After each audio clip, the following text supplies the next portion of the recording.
Do you know? Has anyone seen the kids' film Up? Right, you know the little old man with the glasses on. I swear to you, we were playing away at Sunderland, and a live human version of the man in Up was there. All right, hi everyone. Welcome to Utter Bloke Nonsense, the FPL podcast from the other side of the pond. We are FPL fans from the US who love the game and want to provide a different perspective from the content creators who make most of the content about FPL, who tend to have a real echo chamber and pick a lot of the same players, and just have a very specific type of content and sense of humor that we want to provide a different perspective from. I'm JJ. And I'm Rabbit. And we're going to talk about Game Week 24 and also do a little mid-season review for the FPL season so far. And today's been a crazy day for also in America, the NBA season with the trade deadline coming up. But we're not going to talk about Nikola Vucevic today. We're going to talk about the world of Nikita Yelovich. That's right. FPL. I was workshopping that one. But yeah, pretty good. I think it was honestly, it was a high-scoring game week overall, and we both did pretty well. So I think we can bask in the glory a little bit and just enjoy positive game weeks, and then talk about what we think about the season so far. I need to share my screen here because I forgot to before. But I can do my team results first, and then Rabbit can follow up. But yeah, 68 points for me this game week. That is 6 points above the safety score of 62. It's a 6-point green arrow. As you can see here, the real MVP this game week was Nordi Mukiele, who's becoming a bit of an FPL GOAT for me. I've had him since I think he had played one game for Sunderland, because he was pretty much a deadline day transfer for them over the summer and then slotted immediately into the team. But I've had him since he was 4.0 for sure, probably since game week 3. And he's just ticked along. Really good for DEFCON, really good for attacking returns, surprisingly, actually. And Sunderland at home are really a clean sheet machine. So 9-pointer this week. He got the assist. He got that clean sheet. Robbed of a bonus point. Yeah, he was robbed of a bonus point. FPL Towers, you need to answer. I feel like every season we have this debate, and it's kind of crazy. It doesn't make a whole lot of sense because it's not like there really is a reason to hard deadline so hard on that last day of an FPL game week, but they do it.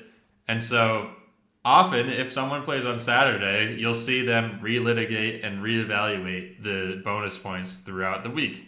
It's a little annoying, like we talked about it with Gabriel and some other players, but you'll see scores fluctuate as they realize, oh, okay, this Ballard clearance that we thought was a clearance actually wasn't, because it doesn't meet the criteria, whatever it may be. But yeah, this game week specifically, Nordi Mukiele,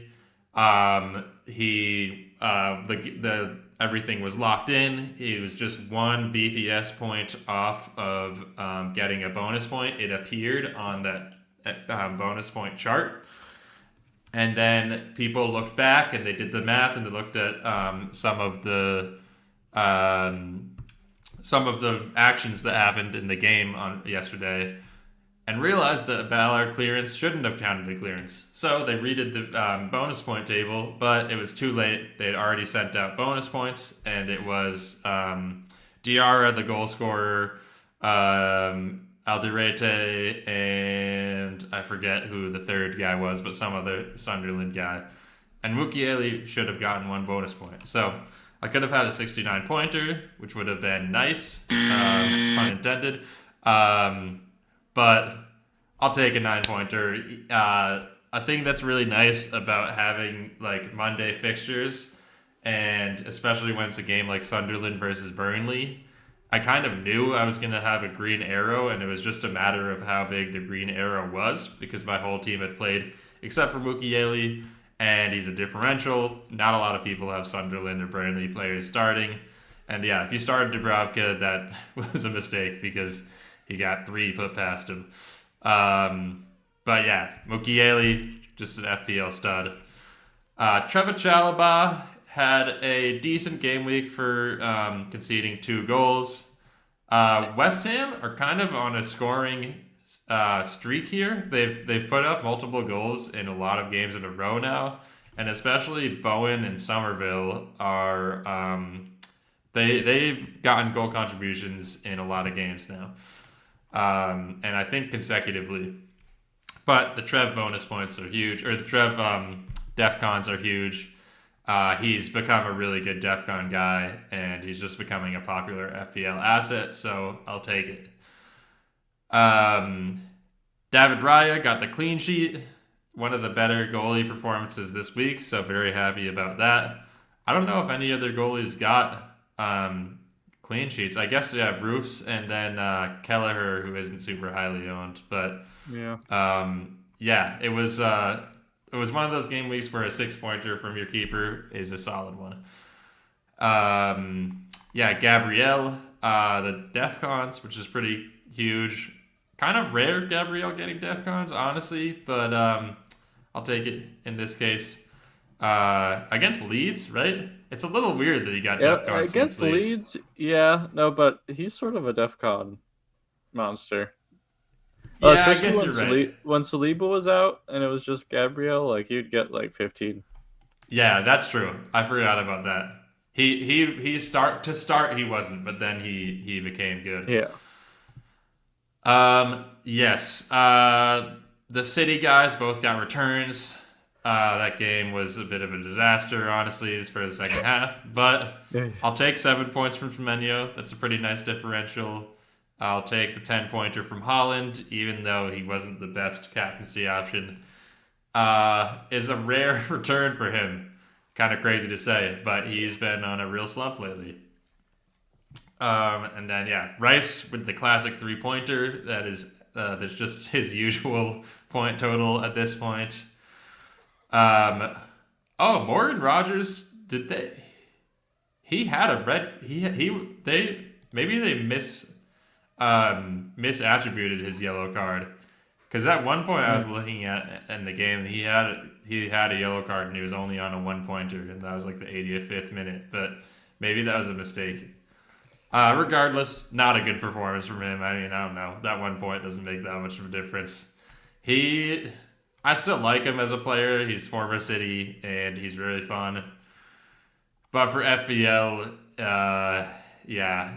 I'm getting a little annoyed with him because he hasn't scored any goals since I brought him in. He's gotten 2 assists, I think. Both of them were on like the most ticky-tack lateral passes that just got like smashed in right after, which is funny. FPL Andy, Let's Talk FPL was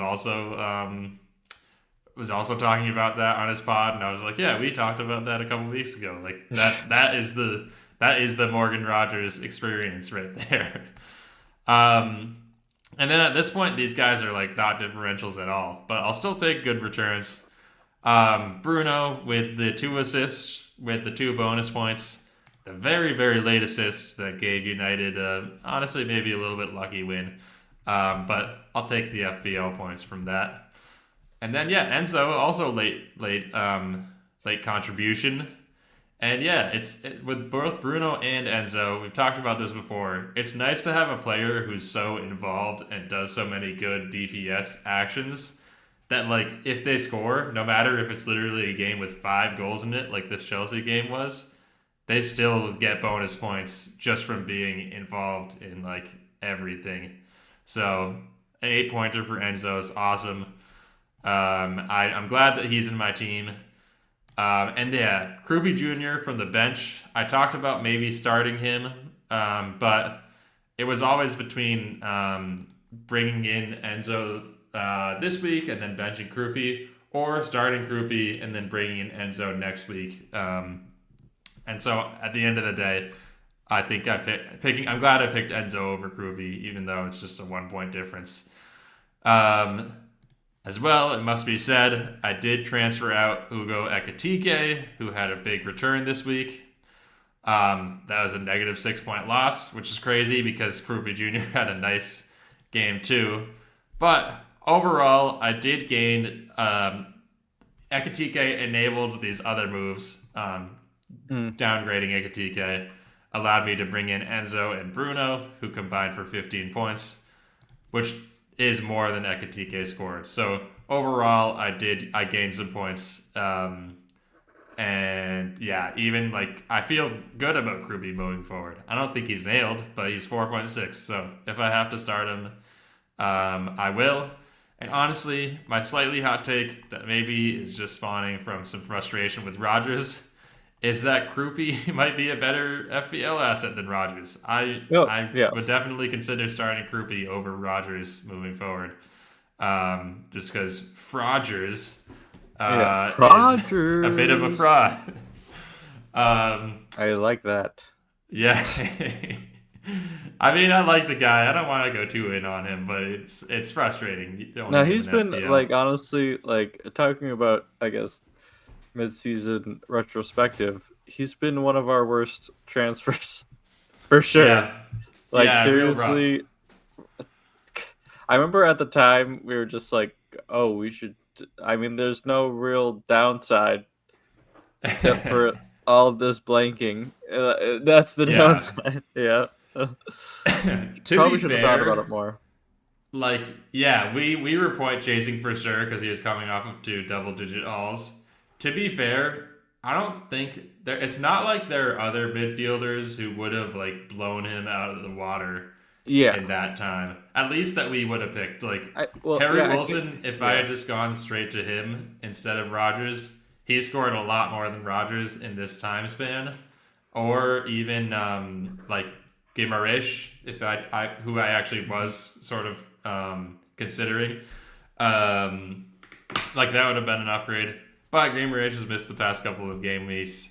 And Harry Wilson, I think, only really became an actual template or more of a popular pick a couple weeks ago. So I don't think we could have seen that coming necessarily. But still, Morgan Rodgers might be on his way out for me. The thought process at the time was Villa are too good to ignore at this point. Exactly. And you need who's gonna be their best player in terms of FPL, and it was obviously Rodgers at the time. That's I think why we sort of bullied into it, but with facts and logic. But they're just a confusing ass team. If they're gonna score a goal, if it's gonna go through someone, it's still the most likely to be Rodgers. But they exclusively score jammy weird goals with the randomest players who have just come back from injury or are just randos. And so I feel like the logic wasn't too unsound, but it was still a bit flawed at the end of the day. In terms of future transfer plans, I guess I should say I am probably going to roll this week. I'm going to start either Dalot against Spurs away or Cash against Bournemouth away. Neither of those feels great, but there actually aren't a lot of defensive options for this week specifically. And next week, a bunch of teams have fixture swings where there are good defenders to bring in and good options. Munoz, because Palace have a fixture swing. City have a bit of a fixture swing, so I'm definitely targeting Mateus Nunes, who I've mentioned a bunch on this pod before. I think that it's probably worth rolling a transfer this week just to give myself more options with some of these fixture runs coming up. I also think that Bournemouth have a nice swing too. Yeah, Bournemouth actually. I mean, honestly, Villa at home.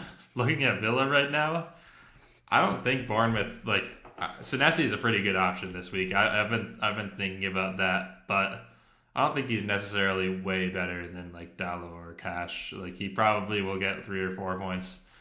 Maybe they get a clean sheet because Villa are just a bit shambolic right now, but yeah, yet to be seen there. But those are some of my transfer thoughts. I'll pass it over to Rabbit, and yeah, you can share your performance. Oh, by the way, while you get your screen ready, in our mini league, I am now 1 point ahead of you. I don't know if you noticed that. Tragic. So stop the count. The season's Yeah, over. just yeah. No secret bonus point is gonna swing in to save me this time. Yeah, actually, I should probably be 2 points ahead of you. If we're talking about those bonus points are fake. Okay, yes, this game is fake. Abolish the bonus Fantasy. point system. I'm with you. It sounds. I think realistically, this is my honest opinion. If you abolish the bonus point system and just reallocate what players get for what, if like you give an extra point for a goal for a striker or a midfielder and you like reallocate those, I think you could do away with it, to be honest. But yeah, I feel like yeah. DEFCONs, if there was like a DEFCONs for midfielders and a DEFCONs for strikers, like if we had the equivalent of those for like what's good for those positions, we could kind of replicate how good someone was without this arbitrary system where it can only be 3 players and sometimes it just ends up and it being still hinges jammy. on like a goal or an assist most of the time.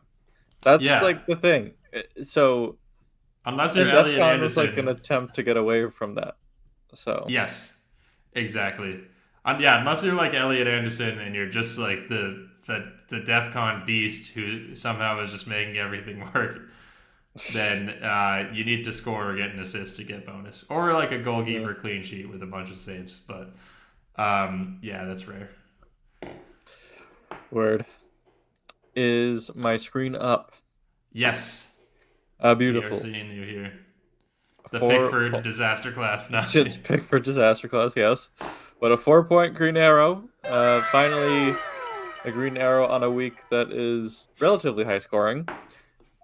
Star of the week. Yeah, this is ducking the trend. Truly.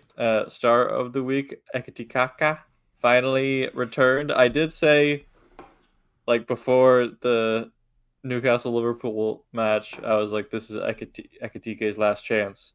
And, yeah, he took those goals extremely well. He could have had a hat trick. He was actually really scuffed a chance. I think it was still the first half where he scored those. And, yeah, so I think I'll keep him for the City game. I don't know how long it'll last. I mean, his injuries, record has not been fantastic this season. That's been a little frustrating while owning him. But, yeah, looking at my threats, honestly, judging from the threats, it looked like I should have had a red arrow, but it just seemed like the threats were sort of not the most serious, I guess, in terms of the ownership. Did you bench Wilson? I did bench Wilson. Ah, smart. But, I mean, I could have, I probably should have, I guess, Rodgers was playing Brentford. You'd imagine he would have done something, but yeah, it's crazy how... Do something, Rodgers. Do something, Rodgers. But, João Pedro, I'm sort of shocked his ownership is this high. I think it's mostly just due to inactive managers, though. I agree. Dead FPL theory. If you heard of dead internet theory, João Pedro is the evidence. And Raya getting a clean sheet sort of sucks, but Pickford will outscore him. I just know it. Last week Pickford had that 10-pointer or whatever it was. That was glorious. Raya's never getting those. Okay, so there you go. Finally, the Arsenal defense comes through, and yeah, like Timber, I guess, is my response to Raya. Although Timber got one less point. I mean, if Timber gets a clean sheet, Raya's also getting a clean sheet. So not like totally losing out there. Gabriel, of course, clean sheet bonus, or no bonus, DEF CON. But I'm surprised he didn't get bonus because he usually just does get bonus anyway. Um, Another reason and why the system's yeah, rigged. yep. Gahey, um, I'm glad he got DEF CONs, and I would have been really mad if that own goal stood because that was a foul. Yeah. That was definitely a foul. I can't believe they got away with that. I can't believe like Well, it's just like how is it possibly what didn't make sense is that it probably should have been ruled an own goal because it came off Gahey last. That's what I saw. yes. But you can't say it's an own goal without admitting there was a foul because Exactly. That's Solanke exactly kicked what him I was gonna into it. say. Like Yeah. it's so I think they had to be like, oh, it's Solanke's goal just because we're trying to I guess retcon the fact that there was no foul in there, It's but ridiculous. it was pretty unlucky overall, and yeah, if that goal doesn't go in, maybe they still concede that the The scorpion half-assed kick. scorpion kick, but Yeah. I um, mean, we were shit in the second half for sure. Like, I think honestly, the result is not undeserved, but that is crazy. Also, the VAR apparently only looked at offsides for the first Solanke goal. They didn't even look at the foul. So, like, yeah, I don't know. that's tragic. It didn't make any sense. I don't want to be one of those people who like Liverpool fans like starts complaining about every ref decision that doesn't go our way, because at the end of the day, we still should have won just off of being the better team, which we weren't in the second half. Um, but yeah, it's frustrating for sure. Yeah, Trev, didn't I say there? Chelsea, no way, Chelsea were keeping a clean sheet in this one, Yeah, or you did not say no way, that. but You I was said I like, I should don't. bench him. Yeah, yes. But three is whatever. I mean, yeah, I mean, I was not starting Anderson, that's for sure. So, and that ended up being a good call. For Bruno, sure. Yeah, United away or home, honestly, yeah, is a bench for a defender unless they like Arsenal players. Yeah. yeah. Um, Even actually, Arsenal were that was 2 weeks ago. They were terrible, and they conceded 2 goals or three. mhm. And I think that was a Gabriel like 1 or 2 pointer. Yep. And it's so good to have that double defense, double Arsenal defense. Rice blanked. Yep, against Leeds. Pretty disappointing, but finally something from Captain Holland. And yeah, he almost scored that weird chip thing with the scramble in front of goal, and that Yeah. would have been sick. And oh, didn't he have another chip opportunity? Like, or Yes. Yeah. was Yeah. I He making? had two Yeah, chips. The scramble in front of goal. That one. I mean, that one was that was weird. the only thing he could have done there. Like it was just an Yeah, audacious attempt because there were 5 people in front of him. yeah. The chip, he had a breakaway that he tried to chip Vicario on that I think he probably could have, if he basically used any other technique, he probably could have finished it. It was a weird bouncing Hmm. ball, so maybe he just wasn't really able to control it and get any other contact on it. But yeah, he's been sloppy in front of goal lately, and he needs to step it up. I was watching some old Holland highlights from last season, and he was so critical. And I'm like, Reminiscing. damn, we're kind of missing this year. So it's tough. Yep. And that being said, even though Holland's been bad, it is sort of nice having the Holland captaincy actually be effective, I guess, for once. Yeah, oh, for sure. Yeah, it got So points. It I'm wasn't gonna a two keep pointer. captaining him. I'm gonna keep captaining him. I don't care. Over Bruno against Tottenham? That's a discussion to be had at least. Yeah, no, that is a discussion.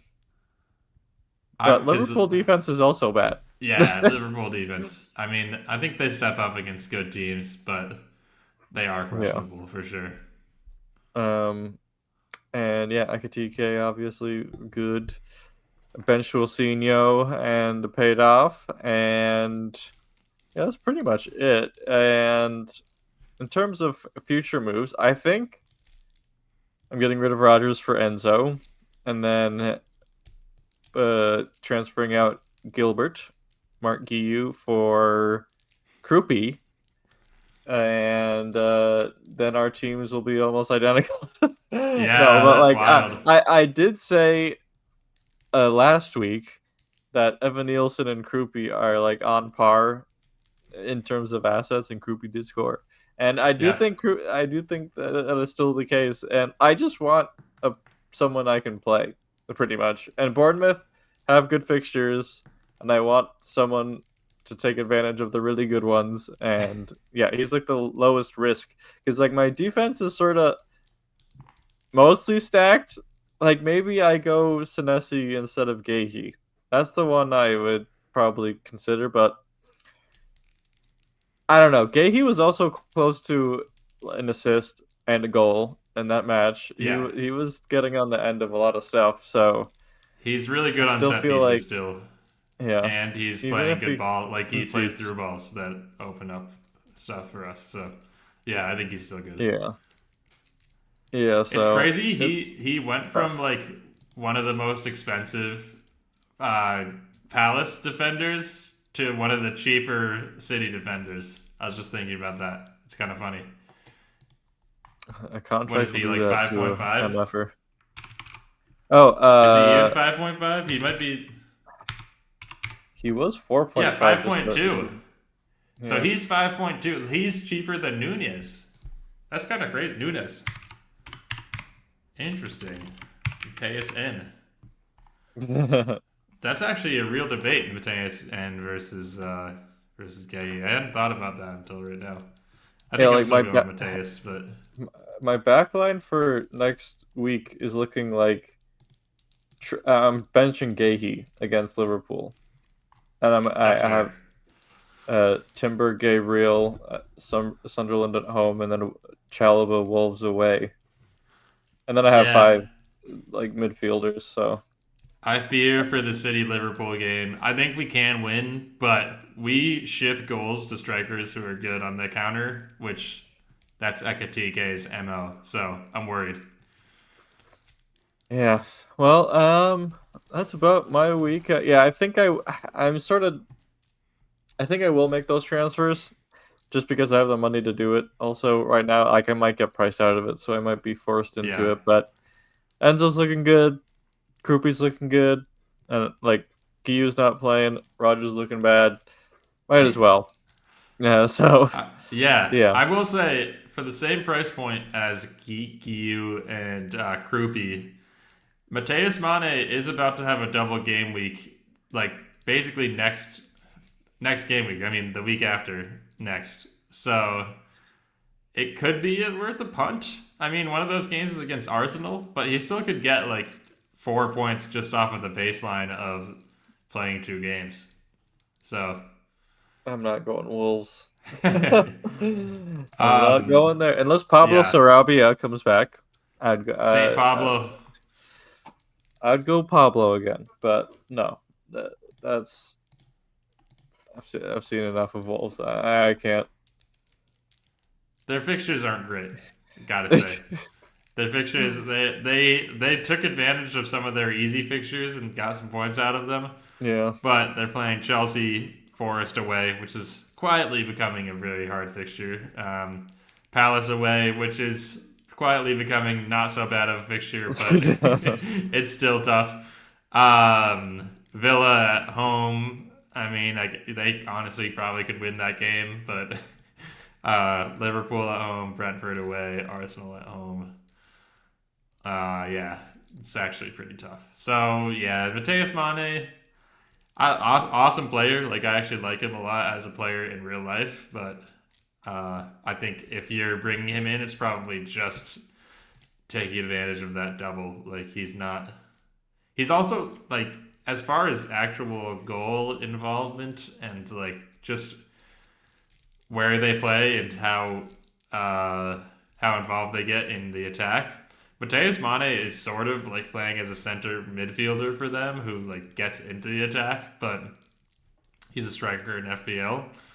Groupie Jr., weirdly also a midfielder, but he's like a very attacking midfielder. I guess almost like a shadow striker.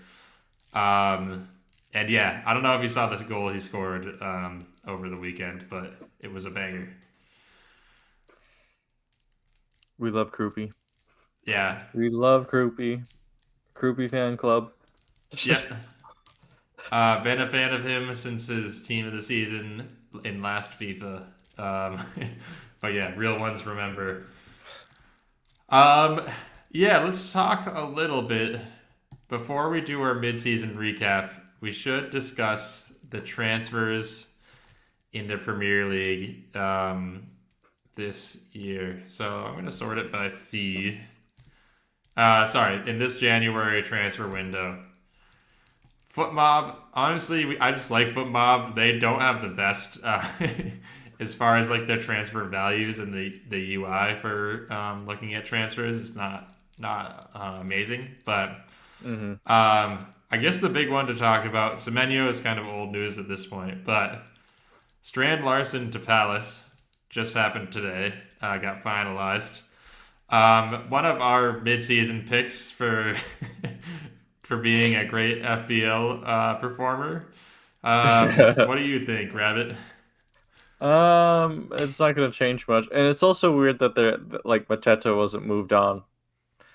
That's awkward. Very That's weird. Wait, like he actually wasn't. Yeah, that's such a good point. Yeah, I mean he was thought like Strandy was supposed to be the replacement, and now they're just. It's just like Mateta and Glasner stuck at Palace, and they both want to leave. It's like they're probably not the only ones either. Oh yeah, yeah. They have like I'm sure Glasner's always like in the locker room, just like I know we all want to quit, but let's just see another day. I guess it's like So yeah, it's pretty bleak at Palace, especially when you sign Strandy. Yeah. I mean, I was looking at his stats the other day and talking with you and some other people in our soccer chat about it. 2 goals in 22 games for him. That's super dire. Like that's just tough.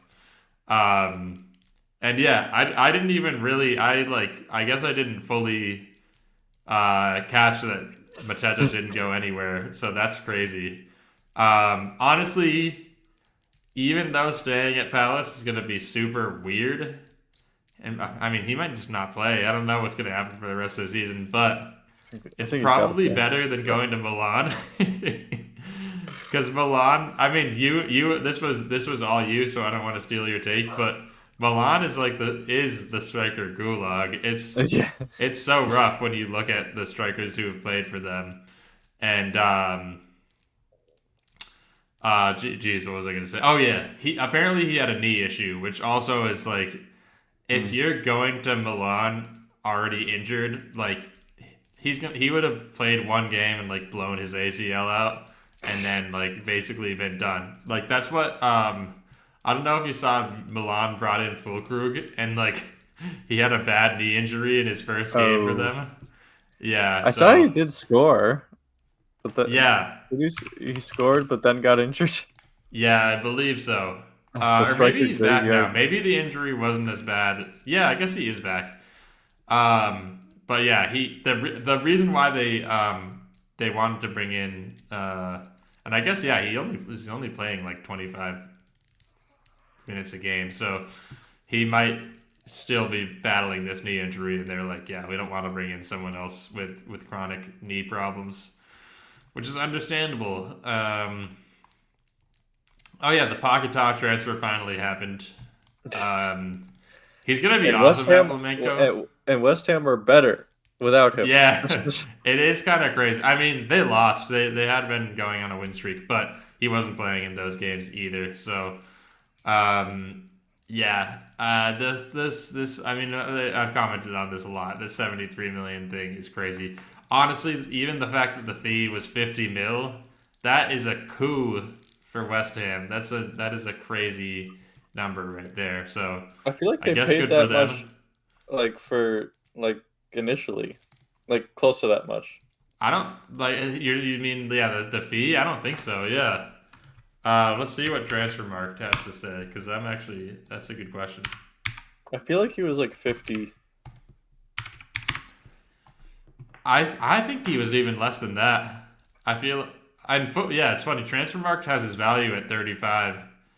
Oh, the fee was 50. You're right. Or no, wait, 42. Mm. So yeah, they Broke they even. basically exactly recouped the money that they recouped the money that they got for him. They paid 42.95 and they got 42 back, which considering how it all went down, that's pretty good business. Not gonna lie. Yes. Brennan Johnson has been such a non-factor since this transfer. I didn't even realize he played in these games, to be honest. He's an Ainge guy. Yeah, he seems like maybe an Ange merchant because he put up crazy stats the past couple of seasons, and he's been looking like Gakpo the Ghost this year. So I mean, what are the chances Palace just go for Ange? That could be a thing. Like, because the Palace that'd owners be suck. so funny. They suck so Yeah, bad. They would fall for Ange because it's like like he's a smooth talker. You know, yeah, exactly. It's like sometimes there are people who like rise up in the business world because they're like smooth talkers and they're able to like they're really good in meetings and like they're able to talk the talk and do their thing and like yeah the managers and the upper management are just like kind of enamored with it and that literally is Ange. So that's not a bad theory, honestly. Yeah, the Palace owners. I mean, we talked about them last week, and a new wrinkle emerged that we don't need to get into too much on this pod, but it's kind of crazy if you want to do your research. do your own research. Yeah. Conor Gallagher he played against City. He was definitely doing some Galadog stuff in that game. I mean, the assist was very lucky. The fact that he didn't have a yellow card that game is crazy because he committed a ton of fouls. Honestly, could have even gotten a red with all the fouls that he was accruing. Yeah, I mean, I think initially on this pod I was like, that's a good move for Spurs because they need a midfielder. But he's actually kind of redundant with a lot of the other midfielders that they have. Like it's a bit weird, but I guess it's worked out so far, so I can't question it too much. I mean, it's been like. Although they haven't won a game with him yet. Never mind. I feel like that's probably a little bit. Also, he looks unrecognizable. I like the City game was the first time I saw him since Atletico.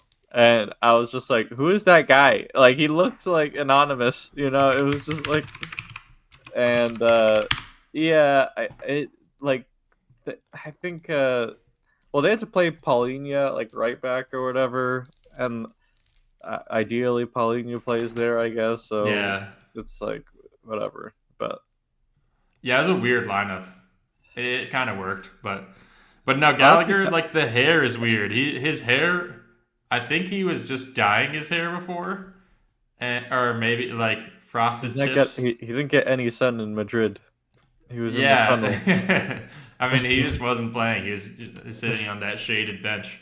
Well, when Connor first went there, like he looked like a Simeone guy. Like he looked like he was getting goals and being involved and stuff.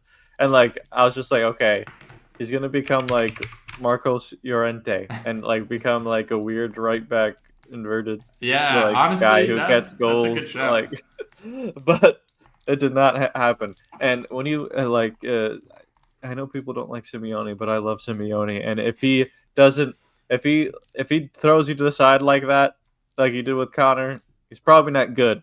I have to say that. Okay. Nah, He stuck with Rodrigo De Paul for like 2 times as long. Yeah. And like that is true, but he's actually good, so that's not that surprising. I don't know.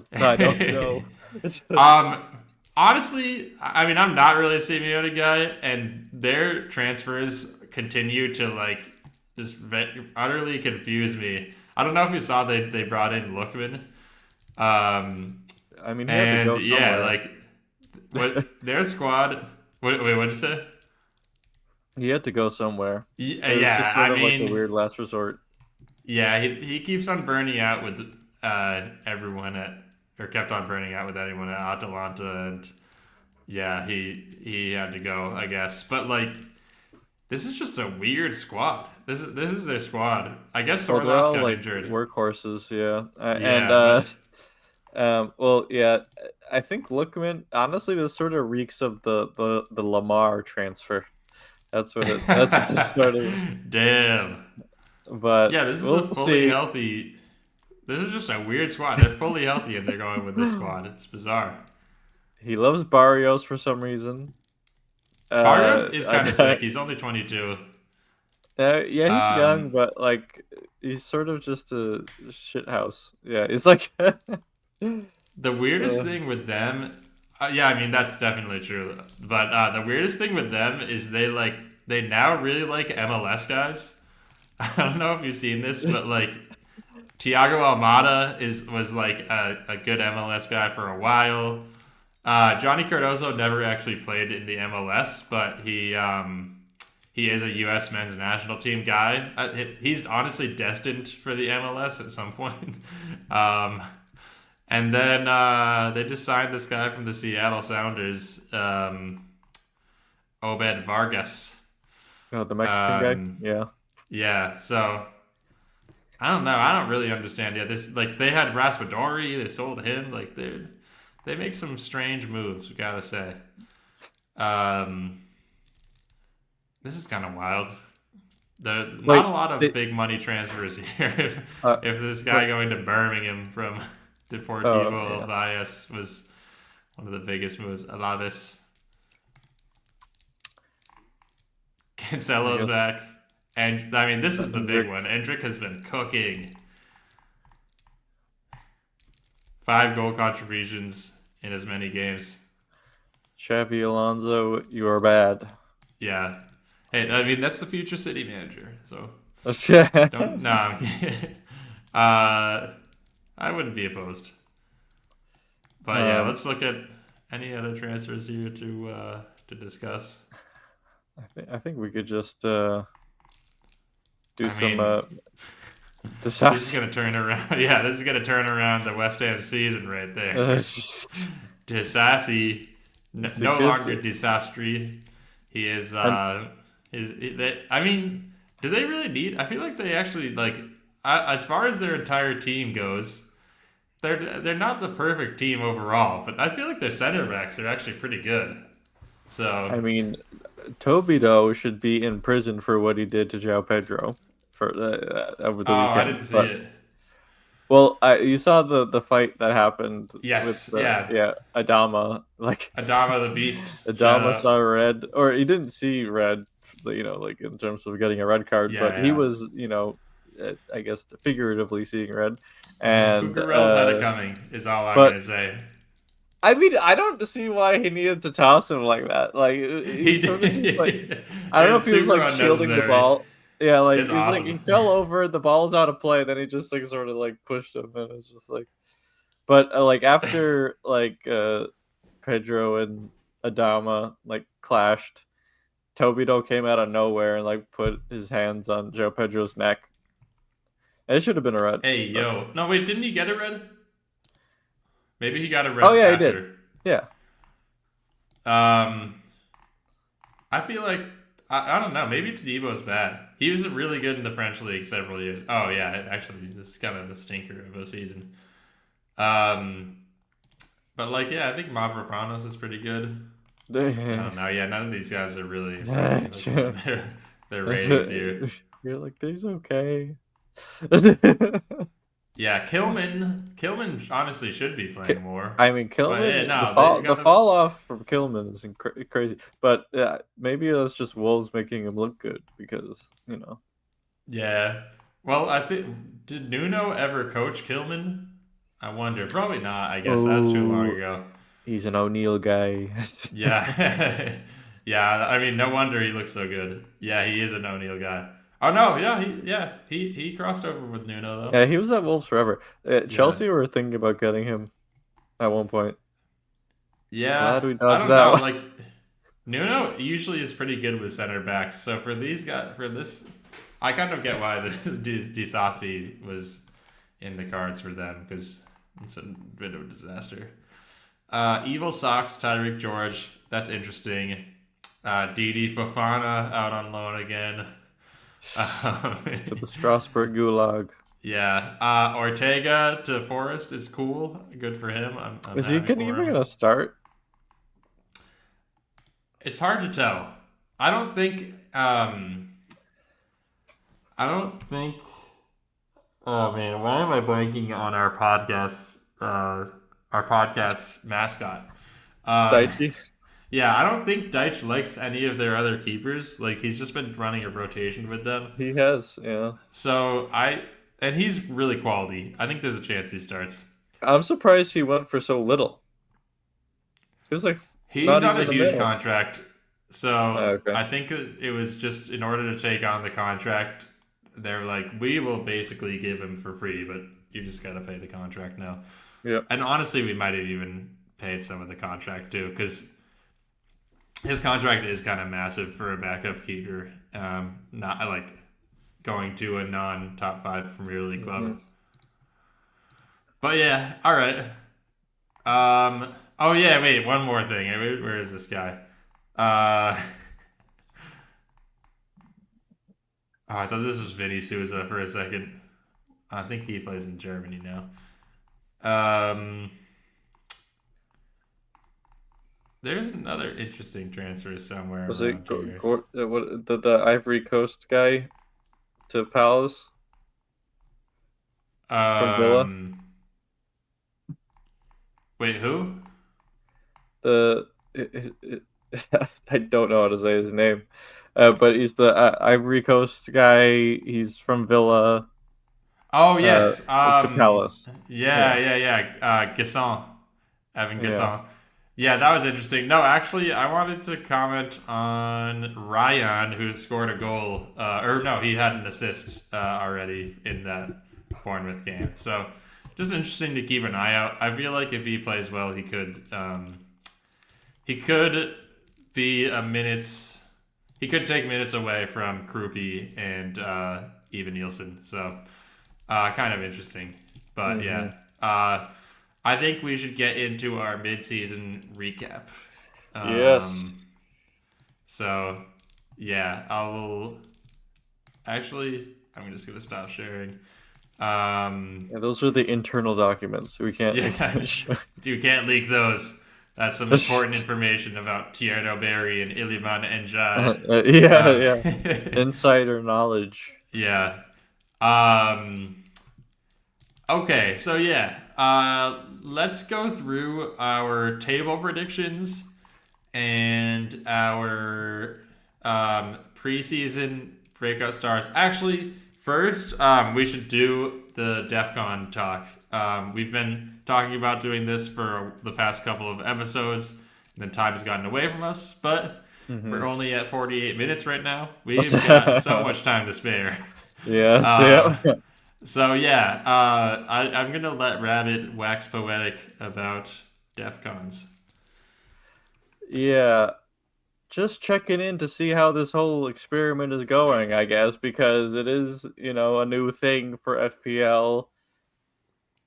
I don't know if it's been all that successful. I guess in terms of what we used to pick for players, it was all just like goals and assists. You get a defender who could get a goal and assist. You get a midfielder who get a goal or an assist, and strikers, goes without saying. But I think it has made us consider other players, but I think it's also sort of made the game a little less fun because you're sort of not watching for players to do the exciting thing, which is, I guess, score a goal or get an assist. And you'd rather go for some freaking workhorse like Elliot Anderson or something. And I just don't know how it's playing out, to be honest. I don't know if it's really benefiting the game that much. I don't know if it's making things more fun. So that's what I just wanted to bring up for the most part. What are your thoughts? Yeah. No, I mean, I think that's super valid. I feel like, uh, especially when you look at the top midfielders in FPL, which I'm going to share my screen and do, it does. I feel like that is the biggest indictment, maybe, or just like the biggest effect that DEFCONs have had, because a lot of these guys now, granted, a lot of the time the set and forget midfielders end up performing really well, like throughout the course of the entire season. Some guys, like in the past, like I guess like Douglas Luiz, Mm-hmm. and like some of these guys who were sort of, even Rodri in past years, Yes. some Yeah. defensive midfielders can be consistent enough with their goal contributions, while also like getting clean sheets in the past. Defcons were a thing, obviously, where they would be like end up as top midfielders around the top. But then generally the best midfielders were the Salas, the Sakas, I guess. Uh, the guys who scored a lot of goals, got a lot of assists. And so it's just changed things. Like, yeah, I don't think Rice would be this high without DEFCONs, and same with Bruno Yeah. G.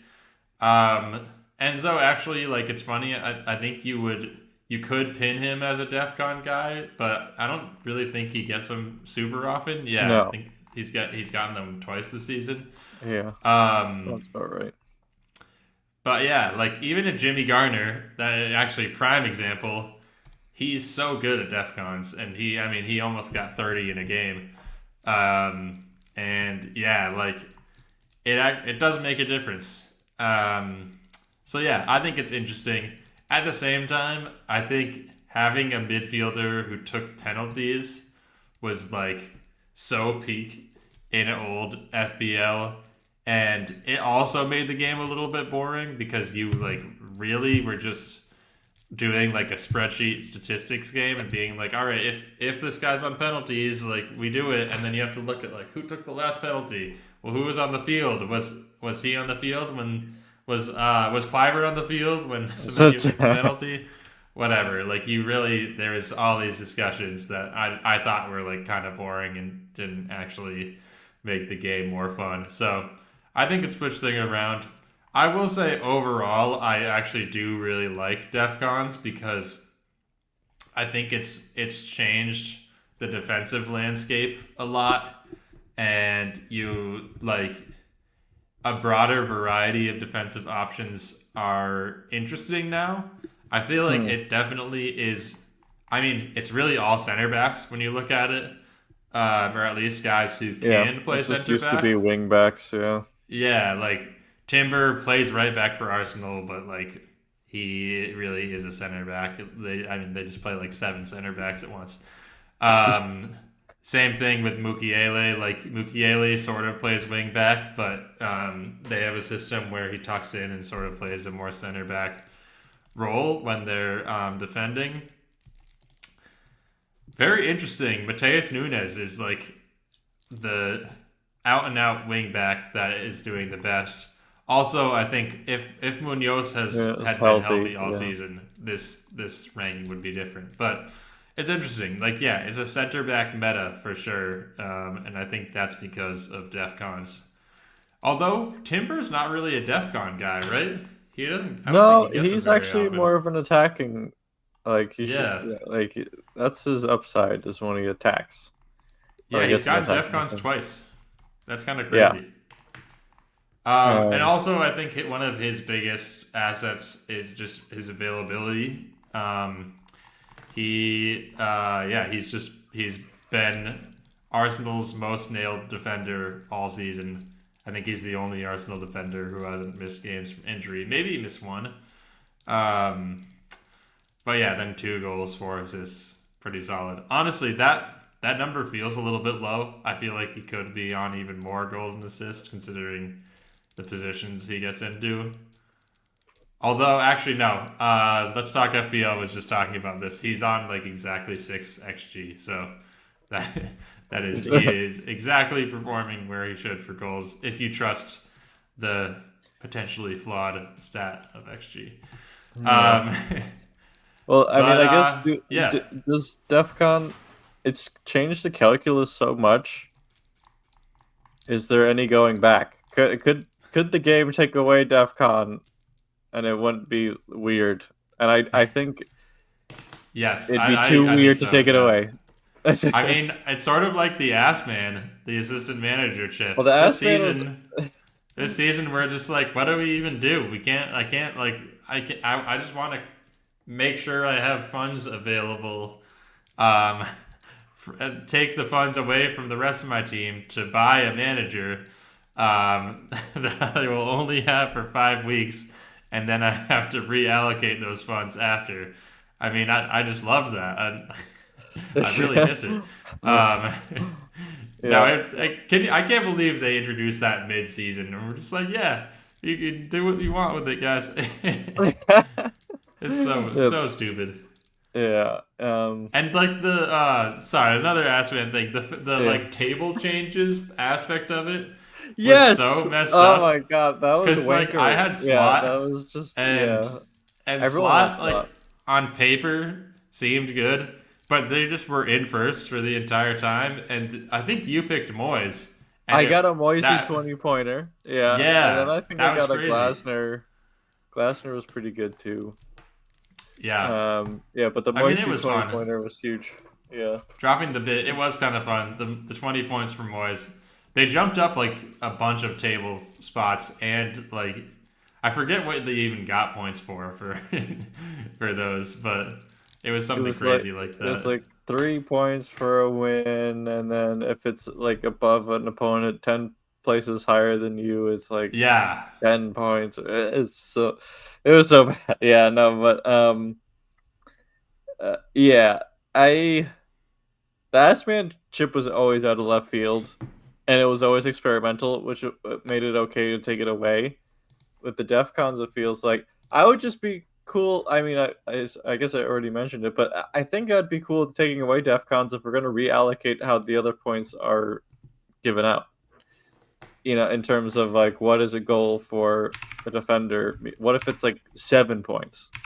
You know, what if, maybe that's a lot. Maybe you just inflate the number of points that everyone gets, and everyone feels like it feels better. Yeah, I guess, and get rid of bonus points, and as long as like defenders like have a DEF CON, midfielders have a DEF CON, attackers have a DEF CON. Like if a striker has more than 3 shots or something, like it's just like, okay, you get 2 points, because yeah. Those are more complex questions. Also, being able to change your captain or making a sub, I think should be a thing. I think it's sort of dumb and archaic that FPL sort of works that way, where you just can't make a sub, like with the leak stuff last week, and just being able to swap your captain as long as the game week is going. Like, why? Yeah, that's true. It's not like it is arbitrary, really. James Harden just got traded to the Cavaliers for Darius Garland and a second-round pick. So, yeah, not a trade that I understand from either side, but it is funny and cool, I guess. It's gonna be interesting. Donovan Mitchell hated Garland. He's gonna love Harden. Yeah, it's like. Yeah. I don't know. It's just a bit weird. I guess we could go into our breakout stars or table. What do we want? Yes, let's recap some of our FPL breakout star predictions and see how they're doing this season. So yeah, I guess we could go with the guys that we mentioned earlier. Who was it? It was Endrai. Yeah. Oh yeah. I'm going out of order, but yeah. Yeah. We could do Um, NDI. Actually, let's just scroll. I mean, the thing is, NGI was at AFCON, so he's No, not but gonna he's be been a that. he's Oh, been he's a a real midfielder. he's Yeah, been a star. he's been good. That was a good pick, and that was one that both of us co-signed really. So, I mean, I think it wasn't like a hot take necessarily, considering he had been really good to Yeah, he end was a the good price. FBL But like season. I think the amount of like actual returns he got was pretty shocking because like I like when he was playing last season, like he was always fun to watch. Like he's a good dribbler and whatever, but his end product sort of sucks. His end product is so much better this season, and Yeah, it is really fun to own him in FPL. yeah. I mean, I don't know. Actually, the fixtures are kind of tough. Um, yeah, maybe around the end of the season. Actually, this is a nice run from 34 to 38. Um, yeah, I kind of want. I don't think I've really had him this season. Actually, no, I had him early on. Um, but yeah, he's a fun player. I feel like he's going a little under the radar now because he just came back. So interesting shout. And then the other Everton guy is actually a bit surprisingly one of the better forwards. Well, yeah, I mean, not that crazy, but he has been cooking lately. Tierno Berry got off to a very slow start. And I think, yeah, only really scored his first goal in game week 19, so like 5 weeks ago. But since then, he has scored in every game but two. And he is looking like a key cog in that Everton attack, playing around 90. I mentioned him as an FBL option probably in the last episode, or maybe 2 episodes ago. I still like him. I think he's good, especially he's only 5.7, so it's a very cheap striker option there. Speaking speaking of cheap striker options, though he's more expensive than Tierno Berry, which is crazy. Mr. Two Goals himself. The Wolves revenge game might be crazy though. Yeah, it could be. Although, I wait, mean, yeah, wait. Oh, yeah, 1 goal, 1 assist. He has 2 goals contributions. Yeah, the Wolves revenge game. That's game week 27. Low key, good fixtures. It is a huge question mark though. Like, who's gonna start at striker for them? What's the minute split gonna look like between him and Mateta? I'm even. I mean, he went for a big transfer money. I think it's like he probably is a good player, and I think he. I mean, he's only 24. I think maybe 25. I hope he finds a good spot in the Prem where he can start to haul. But I think that this was a flop. I gotta say, and some of it was because of his injury, but mhm. not the greatest pick there. You can do one of yours though, because I just did a few of mine. I guess we could start with Neto, Yeah, RXK Neto. a good one. Um, yeah, I mean, I should listen to my own advice because I haven't owned him at all this season, but he's actually been pretty good. Well, I think under Maresca, I think he's a Maresca guy, Yeah, and seems like it. that's sort of over, allegedly, apparently. So, uh, yeah, like I wouldn't pick him anymore, but I guess this has sort of been his season where he's getting more end product in terms of goals and assists, and yeah, it was just sucks because yeah, like I mean, it was like when I had a Chelsea triple up, it was like Cucurella, Enzo, and Pedro, and there was just no room for Neto. So yeah, I mean, well, yeah, I would advise against picking him up now, but I guess I was. Yeah, I'm gonna say that was a W though. I think so. I think it was a good pick. Yeah, I feel like if you owned him like maybe honestly even starting game 1 through like 16.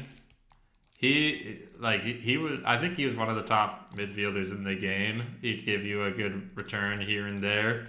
Yeah, I do think that with Palmer back and with Stavel, really becoming a big part of the rotation now, I do think that leaves less minutes for Neto. Also, it seems it's weird. I mean, I know you know better than me as like a Chelsea fan. It seems like Rosenior likes Gittins a lot. Like even though he subbed him on and then hooked him a couple times weirdly, he's playing him a lot more than Maresca did. So that's just interesting. I feel like he's like played in every game so far for them. That's just the owners in his ear being like, you have to play him. You have to play him. We bought him for 70 million. You have to play him. Yeah. I mean, he does have one goal contribution, or actually a goal and 5 assists. That's not bad. And yeah, he's only really played. He's made cameos in most of these games, so I don't think he's really stealing minutes from Neto necessarily. No. But yeah, I mean that Chelsea triple up that you mentioned would be looking pretty sweet right now. I don't know if we should talk about Pedro, but he's been on a bit of a roll lately. And yeah, Enzo, their fixtures are looking good. I mean, I'm still hesitant because, yeah, I mean, the West Ham game, I, like, when halftime came around, I was just like, yeah, put me, like, we can forfeit the rest of the match. That's okay. I'm like, I'm good. And so, like, I'm happy we were able to come back, but that is a red flag. We can't ignore that. You know, like, how do you go 2-0 down? And West Ham, they could have scored 3 or 4. They could have scored 3 or 4. They were dominating us. It was embarrassing. It was so bad. And yeah, we were lucky to come back. And like, it just feels like, I mean, I was sort of joking about it just a second ago, but like, it just seems like the owners have their claws in Rosenior, and they're picking the team instead of him, because it's always, we have a garbage first half, and then Rosenior like is able to make some subs, and then obviously that's the team that should have started, and he's always playing defenders that have never played together, and it's the worst. You know, it's so. I'm still like not super. I'm not gung ho. Like Enzo is the only one worth a go, just because Palmer's probably not going to be playing that much, and he's on pens, and Enzo's been like pretty much the only consistent performer.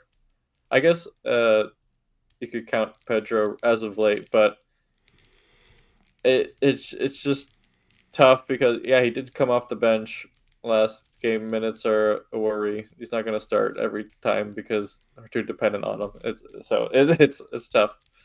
Yeah, it's true. Yeah.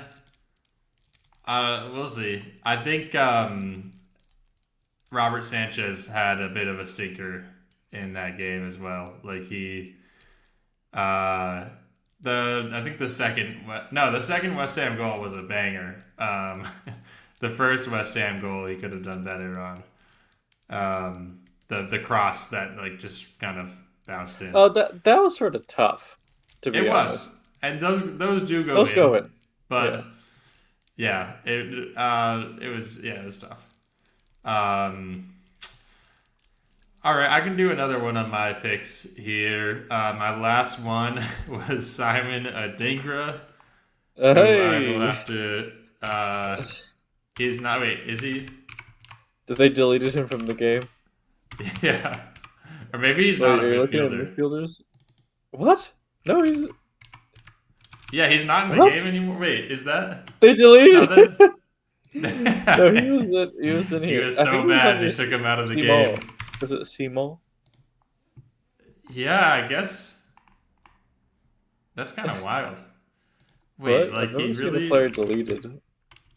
Yeah. What? Maybe no one had him in their team. What? That's so funny. I Well, doubt that. actually, wait. I feel like if I go midfielders, Sunderland.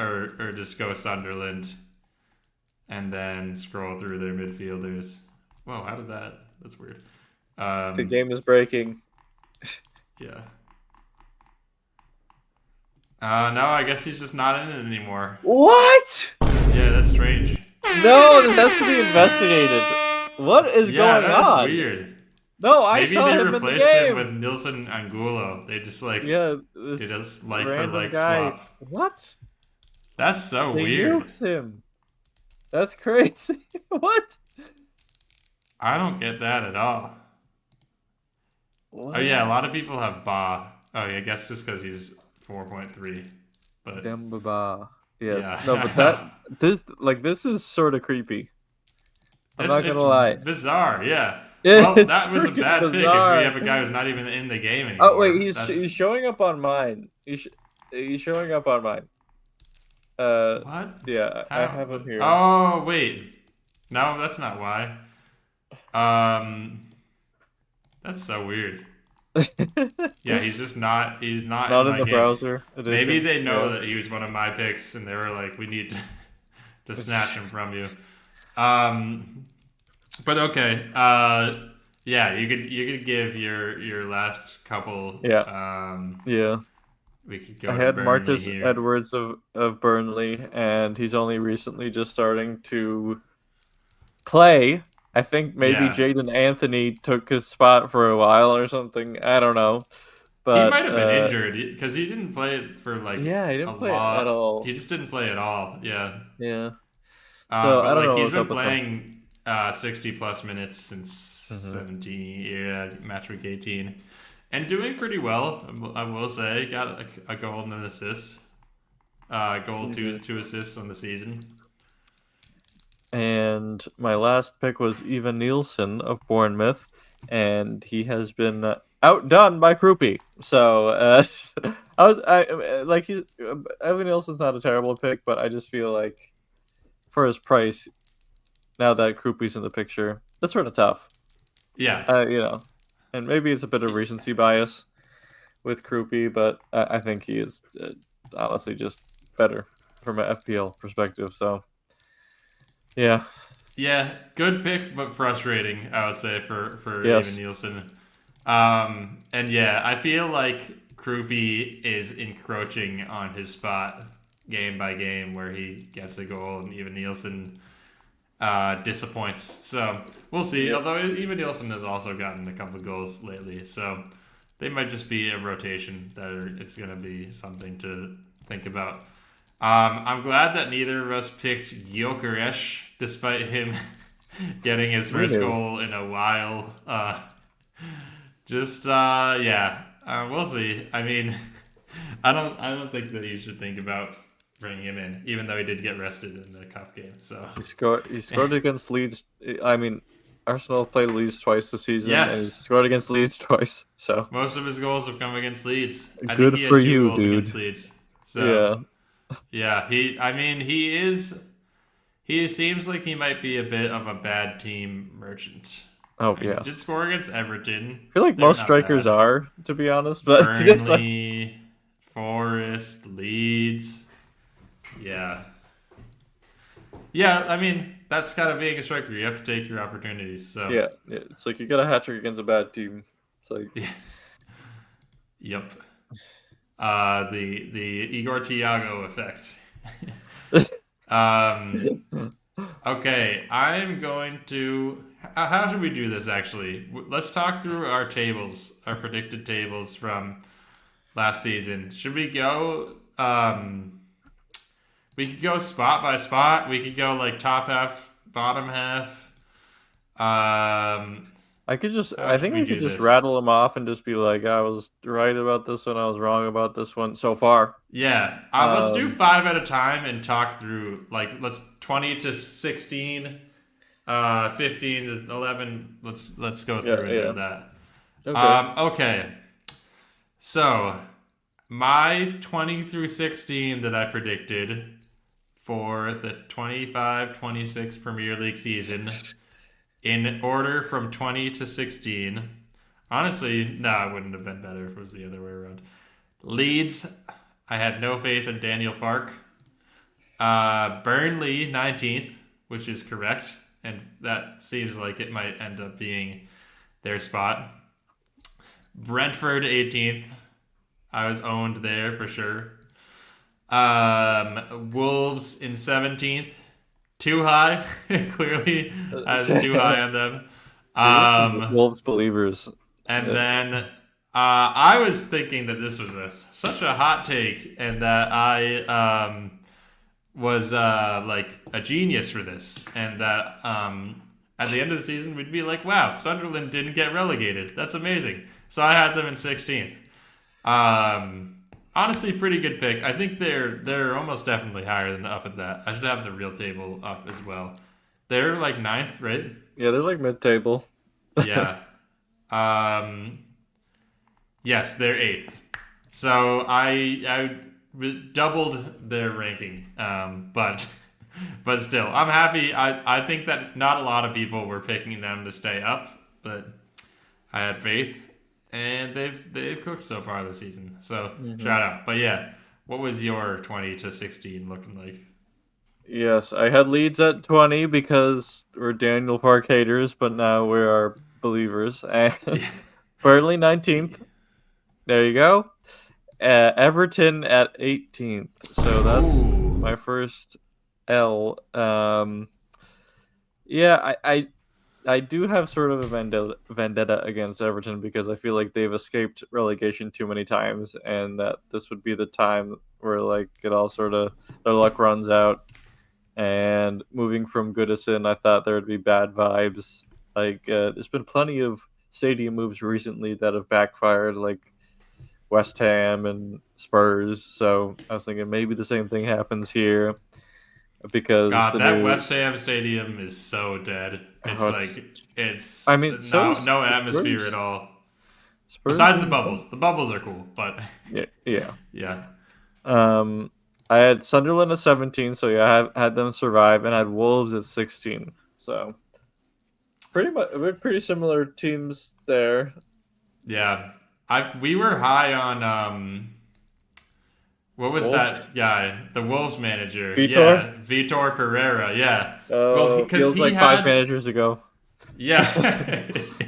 he did he closed out the season so strong last year. Oh Like yeah, I really think we were high on him, but I do think that I mean we could go back to the episode. I feel like we both did sort of doubt Wolves' personnel, like, and looking back at it, like, it's like yeah, they have such a weird squad, and they have some players that belong in the Prem for sure. Like Joao Gomes is awesome. I think Hwang has proven that he could be on a mid-table team and do well. Like certain players are good, but as a whole squad, it feels really thrown together and not the best. I mean, Mateus Mane also, like, I feel like he probably will end up playing in Spain at like Atleti or something like that. But yeah, overall, we were wrong.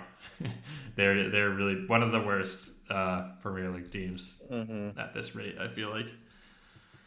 yeah.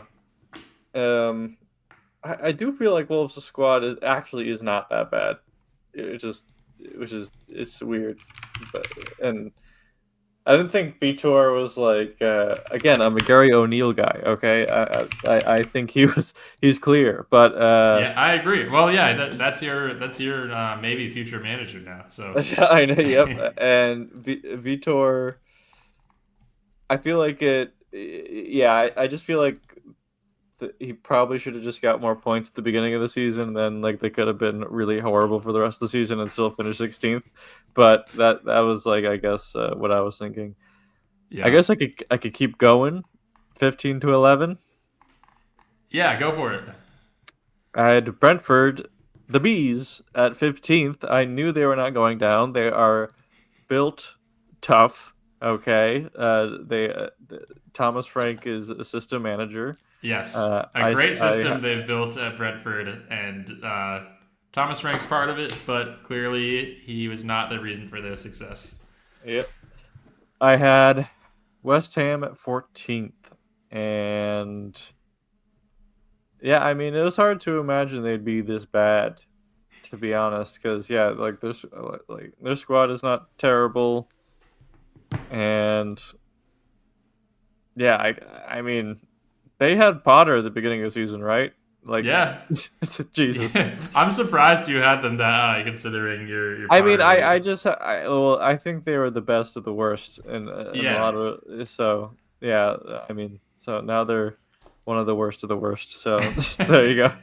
And I had United 13th, which if they kept Amarim could have been the truth, but they're really enjoying that post sack bounce right now, so Yeah. and I'll probably save them from 13th. But I mean, I feel like I could see the new manager Sheen wearing off and Carrick um kind of like he realizing that the reason why he didn't want to be a manager in the first place, why he said he didn't want to manage again. And the team not really caring. They're like, whatever. Like it's gonna be a new manager next season. He's just the caretaker. Um, and but yeah, I mean while they are they in fourth now? While they are in fourth, they're I mean it's yeah. I was gonna say they're 12 points off of. Wait, no, they're nine. they're No, 10 points, they're yeah, they're 10 10 points points off off of 13th. 13th. So that could be done if they can Yeah, skid.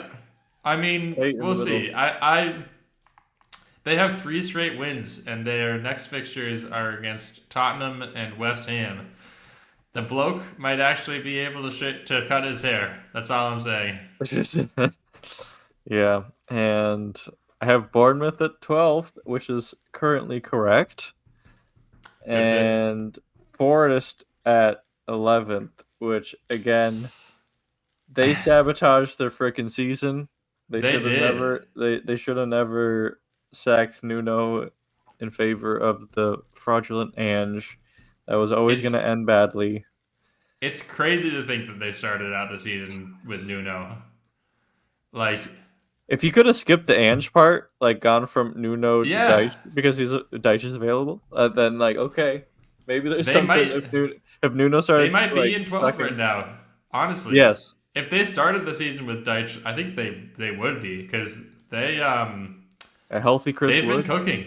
They honestly, I Yes, wanted to mention that like from an FPL perspective too. They've been really good lately, and Morgan Gibbs White, I think is like a super legit asset. If you look at like his past Mhm. 7 game weeks, I think he has returned in like 4 or 5. So shout out that we've been in on Freddie Gibbs White from the start. Mhm. Uh, was that Yes, that was my 15 your to 11? All 11. right, cool. Let me just see. I want to take a peek at Gibbs White here just to. Yeah, he's on 98 points, which is pretty crazy. I think that makes him a top 10 midfielder now. And yeah, he has 4 returns in the past 5 game weeks.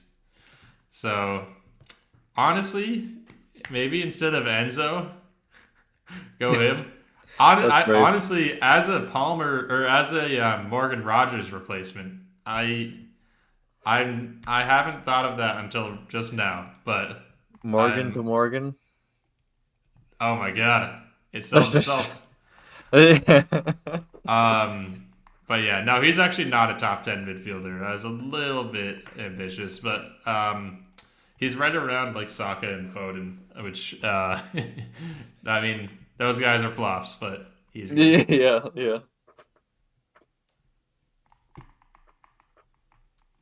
He's the number 14. It's pretty solid. Um, but okay. My number 15, I had West Ham. Yeah, it's funny. I like the fact that we kind of flipped on them. I was so Team Potter. I kind of thought that he could figure it out. Also, I think I was counting on some of their vets like Bowen and Suchek to like still be. Those are guys who just like wind up winning their team's games just because they're kind of Premier League studs. They've been doing that for a while, which is sort of now coming into play. But they were definitely lacking to start the season. I think a lot because Bowen was having to play out of position, and they didn't really have a striker who their manager trusted. Also seemed like maybe the vibes weren't great with Paquetá. So they're turning it around. I feel like they might be battling by the end of the season with like Leeds and Palace for a relegation battle. I think that's something to look out for because Palace have been so awful recently, and Leeds have been pretty mid as well. And West Ham have been good. That loss to Chelsea, it was a loss, but they're actually scoring goals now. They're only 6 points out, so I think that's definitely possible. And Forest as are sort of going in the opposite direction. They're on the upswing. I could see Forest finishing like 14-15 this season. I don't think that's that crazy. I think they'll overtake Leeds for sure, and possibly Palace as well. So, I like where Forest are at, but I picked them a little bit higher than they are right now as well. I picked Everton to be 14th. I think we were both pretty low on Everton this year, not really knowing how Moyes would do, and their squad doesn't look the strongest on paper, but Moyes is kind of just a magician, and he's able to do really well in the Prem. I mean, he's just had a sustained success in the Premier League, and his teams are never really bad. They might be underwhelming depending on like when he was at United, obviously, or the club he's at, but he's just a steady manager. So shout out to Moyes. Fulham at 13th. I underestimated them as well. Although realistically, while they are in 9th right now, they're not too, like, between 9th and 13th, it's a 3-point gap. So there could be a lot of fluctuation going on before the end of the season. I could see them winding up there, but for now, not a great pick. Then I had Forest at 12th. Like you, I was high on them, and I think they will finish higher in the table than they are right now by the end of the season. But yeah, 12th was a bit of a reach. And then finally, at 11th, I had Palace, which honestly, I felt like that was super low. Like I was like, 11th for Palace was like, this is kind of going to be the fall off for them. I just didn't think they had it. And yeah, turns out that they have fallen even lower than that. So it's tough. I'll go with my 10 through 6, and then we're at almost an hour and a half, so we're cruising. The hour 2, the second hour fatigue is getting real here. I'm not gonna lie. Yes. In 10th for me, I had Manchester United. Honestly, I also thought that was like a bit of a, like, I was like, they're actually going to do better than people think. They're going to come in 10th. And yeah, like you said, I think if Amarim had stuck around, I think 10th probably would be like appropriate. But yeah, instead they are crushing it right now against all odds. Another tough pick, I had Spurs in 9th. I had a lot of faith in Thomas Frank. I did not realize the extent of Brentford's system, as we mentioned before. And so, yeah, I really I overestimated Frank. And also, I think I was a bit... I should have considered just Spurs being Spurs, which I feel like that is always a factor that you have to think about. Huge. And yeah, like especially like the fact that they beat City after this underwhelming of a season, that's classic Spurs. But yeah, frustrating to say the least. I feel pretty good about this pick because I think I zagged a bit against the popular pick here. And honestly, I mean, they like yeah, between 11th and 8th, it's only 30. It's only 3 points, so it could change. But I did have Newcastle in 8th, and I feel good about that because they sat at 11th right now. Slightly underwhelming season, especially on the road. They really just don't pick up a lot of points at all. Um, I kind of thought that like I knew I was being a little bit of contrarian. Like I would have thought that they would have turned it around at this point in the year, given their personnel and the investments that they've made and like been around a European slot. But no, yeah, they're in 11th, and yeah, they have back to back losses now. So they struggle. They continue to struggle a little bit. I had Bournemouth at 7th. Talking about struggling on the road, I don't know if you realize this stat, but Bournemouth won their first road game this weekend since August, which is insane. They hadn't won on the Absurd. road in like 4 months. So yeah, that's tough. I think they're a solid squad overall. Definitely losing Howson and Zabarni over the summer was tough for them. And then now they have lost Semenyo as well. They've had some injuries to key players. So definitely, I think they could do better. And honestly, they've been pretty good as of late. They've won 3 of their past 4. And yeah, they're not too far from the 7th. If they are able to gain 3 points on the rest of the table, they can climb up to 7th. So not a terrible pick. Similar situation, I think, with Brighton, who I think I'm just never gonna pick this high again, just because of how volatile they are as a team. Like that's just a classic Hertzler thing. Is the Hertzler rotation? Hmm.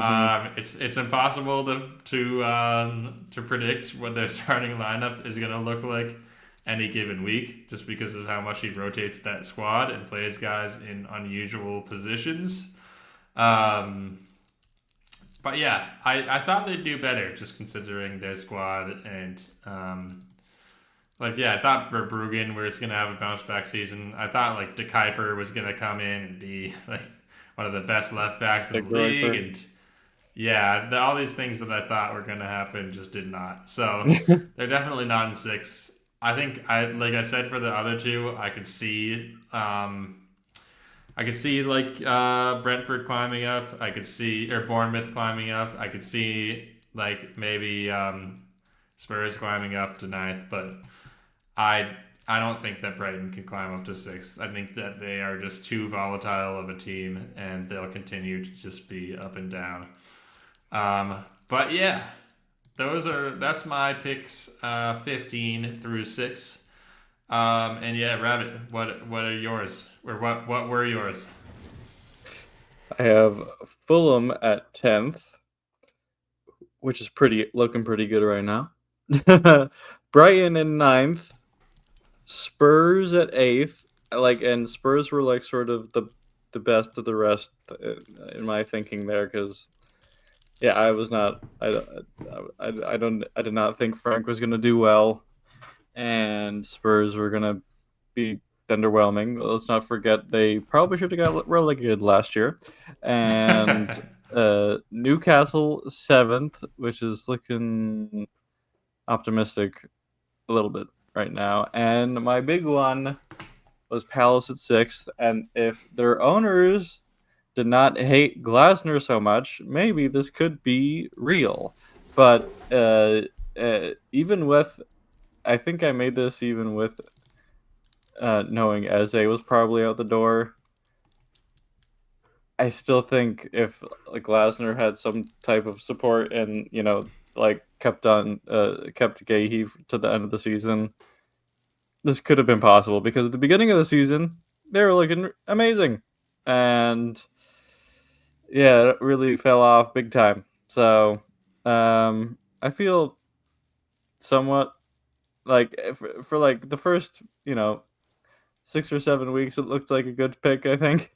Even though they were getting a lot of draws, a lot of nil-nils and whatever, but they had like the best defense in or maybe second best because of Arsenal, but I still feel like it was a good pick at the time. But it is just sad to see how far Palace have fallen. Yeah, It and is. The yeah, fall off is immense. I'll just go 5-1 and wrap it up here for my table predictions. I had Villa at 5, looking pretty good. Yep. um, Feels spot eh, on at the moment. yep. Arsenal in 4th, which is looking very disappointing. I didn't realize you had them that low. That's a hell of And a I pick. had Chelsea at 3rd, and if we kept Maresca and the owners again weren't being self-sabotaging, then maybe we could get 3rd, and Liverpool 2nd, and Manchester City 1st. So, I mean, I guess I still have a shot at Manchester City 1st, but I don't think Liverpool are getting 2nd. And Maybe if City really fall off, but yeah, I don't think so. I don't think Chelsea are getting 3rd, unfortunately. But Villa could get 5th. Yeah, I That'd be mean, it's funny because I was like looking at the table. They're like 5 points or 6 points off of fifth right now, which is not crazy, but like 6 points for the rest of the season to cover is like it's more than it feels like, I guess. I could totally see them falling off that much. I think like Liverpool, two of Liverpool, United, and Chelsea could easily overtake Villa. Because they've just been overperforming their stats and like even the eye test so much this season. I think the fall off is coming, if not already going on with that loss to Bournemouth the other day, or Brentford the other day. So yeah, I mean, with that being said, I also picked Villa at 5th. I feel like that. Yeah, that is just. It feels right. Even now it feels feels good. right. Then I had Chelsea at 4th, which I also think is. I mean, they're in 5th right now. I could see them jumping United and Villa for sure. So I don't think that that's a crazy prediction as well. Although I guess if they jumped United and Villa, that would actually put them in 3rd. But yeah, I think they could jump one of those two at the very least. Then I had Arsenal at 3rd. That was wishful thinking. I mean, I feel like it's funny. Like looking at Arsenal now, it feels like such a given. Like it's like, of course they're gonna do well. Like they just play so conservatively, and they're able to kind of juice the points Well, it's because the other where they teams can. around them have been so bad. Yeah, Liverpool have fallen off. City, they just have issues tactically at this point. And no one else has really stepped up. So Arsenal have just taken the helm and run with it. Yeah, that 3rd place. I mean, a man can dream. Maybe the I feel like 3rd place for them is a bit out of reach. Although, really, Villa are only 1 point behind City, so I guess it's not impossible. But yeah, Villa having a +9 goal difference and being in 3rd is kind of crazy considering Chelsea have +15 and they're in 5th. Kind of wild. But yeah, also a weird thing about this Premier League season is like the goal differences are all over the place. It sort of goes linearly, but then like Fulham and Everton both have a -1, and they're in 9th and 10th. Newcastle are at 0, and then somehow the 13 and 14 have +2s among like a bunch of negatives. So weird goal difference. I don't know. I had City in 2nd place, which feels like that's where we're gonna end up.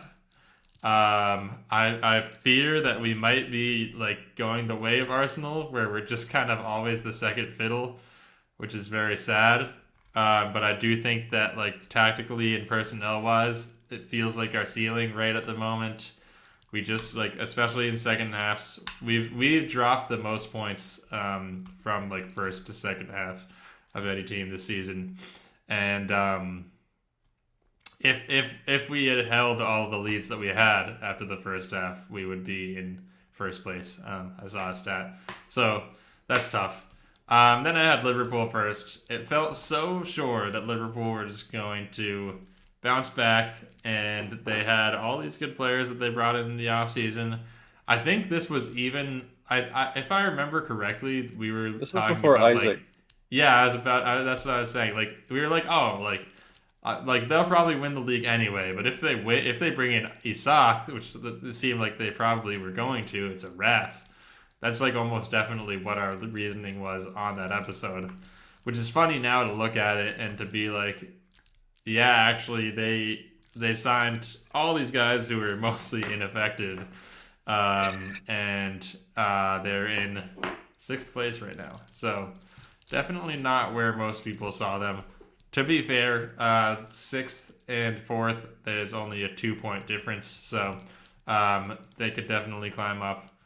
But it's still unexpected. And yeah, they're coming off. They had 3 straight draws and a loss before this win against Newcastle. So they were on a real skid. And between their personnel, they're like, yeah, it's been a weird season for them. Injuries for sure have been a part of it, but also just it's sort of like City last year where they were holding on to a lot of older guys, and those older guys just sort of became washed, getting older. And now they don't have new guys to rely on, and so they're forced to kind of stretch with Van Dijk and with Salah and with some of these guys. So that's not ideal, but I think that they'll be fine. I think they'll probably end up finishing in the top 5, actually. But yeah, that's our tables for the predicted tables for the Premier League season. They could still be right. They could Yeah, still. I don't think anything is mathematically ruled out yet. But let's see. well, except for Wolves, maybe. I was about to say I don't think that. I think Wolves could technically not get relegated, but I don't think that they could go as high as like 16th, which is kind of crazy considering that's only one Arsenal could still one finish spot ahead from not getting relegated. But yeah, Arsenal being 4th. Arsenal are gonna not win another game. They're gonna only draw for the rest of the season. Invincible for the rest of the season. Let me see. I think also for me, Sunderland's 16th feels like it's sort of impossible. Like they would have to be really bad for the rest of the season. But yeah. Wait, where did I add Wolves? Yeah, Wolves 17th. Actually, Wolves could get 17th. It would take a real miracle, but it's not impossible. Wolf rise up. But yeah, what else? I'm trying to think if there's any. Did any managers get fired or? What? I don't know why. I just like it popped up in my mind. Like maybe some managers. There's been so many managers. Tom Forrest have fired 2. Yeah. Oh, I meant like in the past week. But yeah. Oh, no. I mean, Thomas Frank probably. I mean, he wouldn't have gotten sacked from losing the City, probably. Yes, but he escaped. I think he bought himself some time. Yeah, he caught some slack there. I mean, Glasner just like leaving. I don't know if they're gonna fire him at this point because it put them in a tough spot. But like him just being like, I don't want to coach anymore. I wouldn't be surprised about. I mean, Burnley have been so bad lately. Scott, like, I feel like they could just be like, Scott Parker is not the guy, and like just try to scramble maybe to make up for the. I mean, they need 11 points to get out of relegation zone now, which is really it's tough. Still 7 points ahead of Wolves, which is crazy. But yeah, we'll see what happens for the rest of the season. I think it'll be fun. We got some double game weeks coming up. Double game week 26. And then we also have a blank in game week 31. So just think about that in terms of FPL. Arsenal are blanking 31, and we'll see who wins tomorrow. City versus Newcastle. And then, I think that's it.